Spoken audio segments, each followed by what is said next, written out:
Every player group usually has at least one base that they call home, be it a forgotten castle that they retook after a long and arduous journey, or maybe a little tavern that they're just holed up in the basement of. But today, we're going to be discussing if your group, has a mobile base. And if it does, leave it in the comments below and tell us all about it. Alright, so tell me, does your group have a cool car, a van, a horse cart, a ship, a blimp to travel around with? Or are they just huffing it on foot everywhere like plebs? Champs. Yeah, like champs. My group has a small airship that runs on ancient forgotten technology. They found it in an underground bunker. The group was chasing a thief and tracked him to a hidden trapdoor in the forest. After exploring the extensive compound and solving several puzzles, they managed to restart the ancient spirit reactor and returned power to the facility. After some more exploration, during which they found a magically preserved journal belonging to the base's commander, they fiddled with an advanced control system. Red, 1960s style control boards with click buttons and switches. They managed to open some overhead hangar doors. This dumped several tons of soil and vegetation into the base, but also freed an ancient military reconnaissance airship. Long story short, they got it working too and have been flying all over the continent ever since. It's not really that big, but it's enough to sleep all 5 in turns and store provisions for an extended journey. Hey, I have a question. Does a mechanized dragon count? I don't know. Does it count? Everybody listening in, leave it in the comments below. Do mechanized dragons count as mobile base? Well, ever since my ongoing world started with Ghosts of Saltmarsh, my party has a boat that always shows up for them to use as their home base and primary transportation. It's called the Dickless Sandhagen. The Dickless Sandhagen, I love it. I'm dying. It was the boat that belonged to a bunch of pirates in the first Ghosts adventure, and after boarding it and taking out the pirates, they claimed it as their own. During their travels, it was attacked by a small force of Sanheng. Rather than face down the overwhelming numbers, of course, the rogue focused on their baron and got a rope around his leg and hoisted him up to the mast while everyone fought off the troopers. The sorcerer rolled intimidation and fired a magic missile, getting a nat 20 and splattering the sails with what was left of the warlord's dignity. The ship served them well until the end of that campaign, whereupon the paladin sailed it into the distance, only for him to later be assassinated by the rogue-turned-devil, who then dragged it all down to Avernus. He then left it in the hands of Mad Maggie, who retrofitted it into a Mad Max Infernal war machine for her gang. Unfortunately for her, the party of my next campaign decided they didn't like her, so they kicked her ass and stole the Dickless Sandhagen as a getaway vehicle. They also rigged a motorcycle to explode, so she blew up when she tried to pursue them. The party basically lived in the DS for the rest of the campaign and was used as a battering ram while fighting Zariel in the boss fight. From there, it was captured by Yenogu, I hope I pronounced that correctly, after Zariel threw it off the city and used it as his personal chariot until it was liberated in campaign number 3 before being thrown into a time warp at the end of that campaign. It then appeared in Icewind Dale to help the party escape the island of Ural and became their primary transportation until the end of that campaign. Currently on campaign number 5, Tomb of Annihilation, and I plan to introduce it again when the party finds one of the wrecks or ends up in a pirate port. They love the damn thing, and it's honestly the flagship, pun intended, meme of our adventures. I was about to ask, how the hell is it going to be in Tomb of Annihilation? That's a nightmare zone all in of itself. I'm actually super proud of this one, so in my campaign, I had a habit of collecting evil artifacts in an effort to keep them away from evil people. I think we had a story about this before. Eventually, I decided that carrying them on my person wasn't good enough, and I wanted a safe place to put them. I was reading the War of the Spider Queen series at the time and was intrigued by Lolth's walking castle, so I decided to do that. Ended up clearing out an abandoned castle from an earlier campaign, using the loot to bribe off an ancient red dragon who was, mad at me, got an army of dwarves to make the metal, my crazy inventor contact friend to help with the automation, used a blue dragon to hunt down metal from slain soldiers, middle of a war, and my jar of infinite bees as a doorbell. How does that work? By the end of the campaign, my wizard NPC had basically made it into a giant barracks for his undead army that he used to fight the demon armies, and I was using it to house my 7 odd remaining evil artifacts. Now, in the epilogue, it actually got destroyed 1,000 years later, but by that point the DM and I agreed it would have actually been replaced as his actual HQ by a flying version, like the Cloud Giants, because the walking one was too well known. Running a whole campaign right now where the party owns and operates a pirate ship. They don't have to be pirates. They sort of are, though, of course, but the ship can be upgraded, maintained, and refitted to suit their needs. Currently, they've bought a better hull and are working on a size upgrade. They could also upgrade weapons and even get special add-ons like rams, diving bells, or super weapons. Currently DMing an Elder Scrolls campaign using 5th edition rules, and my players liberated a Thalmor Sunbird. They negotiated true ownership of the vessel and are currently using it to do good deeds across Tamriel, following plot points and securing alliances to gain upgrades for it.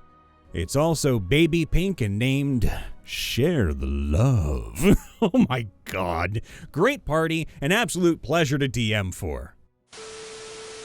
One of my groups had a bunch of spelljammers, emphasis on the word had. We tend to go through those things a lot, literally in the case of our large auto-gnome artificer, literally crashing through one while fighting enemies. My group is playing Star Wars 5th edition. I'm assuming they meant Star Wars because Stat Wars just doesn't make any sense. Our starship is a mobile base called the Silent Sentinel. We even have a smaller base, an unregistered freighter with no name that we just call the Redacted. Actually, yes. During the northern waste portion of Dragonlance, Shadow of the Dragon Queen, possible spoilers, we built a large sand skiff in preparation which we used to sail around. It's large enough to carry the entire party, move fairly fast, works on land or water, and has basically been our primary mode of transport and base the entire section. Also, my Aarakocra Grave Cleric is the driver, as her background came with the land vehicle proficiency, which I never thought I'd use. Yep, I've detailed it a few times, but my Spelljammer group has a unique spelljamming ship in my campaign that I designed called the Sunseeker as its ship. It has a steampunk magic tech look and feel, like a Flash Gordon rocket mixed with the Nautilus from Disney's 20,000 Leagues. The ship itself was designed as a character and is a central part of the campaign, much like how there is the hero ship in sci-fi, like the Enterprise from Star Trek or the Millennium Falcon from Star Wars, the Normandy from Mass Effect, or maybe the Rocinante from The Expanse. The Sunseeker even has her own soul, or AI. During the ship's construction, a fairy artificer, not a PC, but lore NPC named Nova, died. Her soul and mind were transferred to a crystal apparatus inside the ship. Now, Nova is part of the Sunseeker and can run its systems. Nova renamed herself to Navi as in navigational assistance, and a reference. Hello, listen! Navi is a snarky but a genuinely caring individual. Most of her snark is from her situation, of course. Sealed inside a spaceship and stuck with a not-too-bright crew. She has been through all sorts of hell with the group, but she is living her dream of seeing the stars.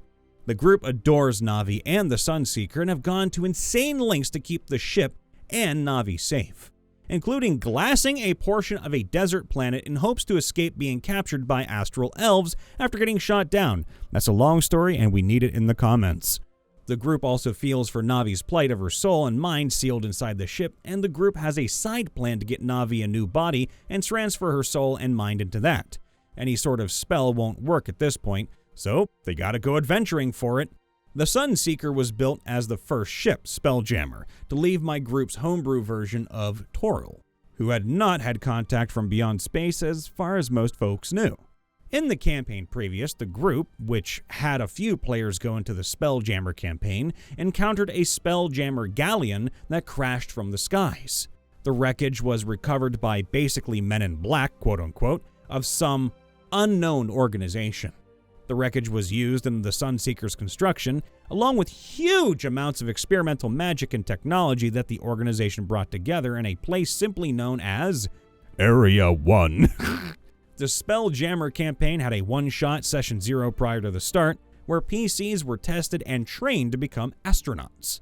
Session 1 was a NASA-style blast-off as the steampunky Magic Tech rocket hurtled up a giant ramp and up into the sky, coming to settle into orbit. She has been with the group ever since. The Sunseeker has a large number of homebrew mechanics that surround its operation and upgrading, to allow the ship to level up with the group, increasing its AC, HP, speed, weapons, subsystems, and spells, etc.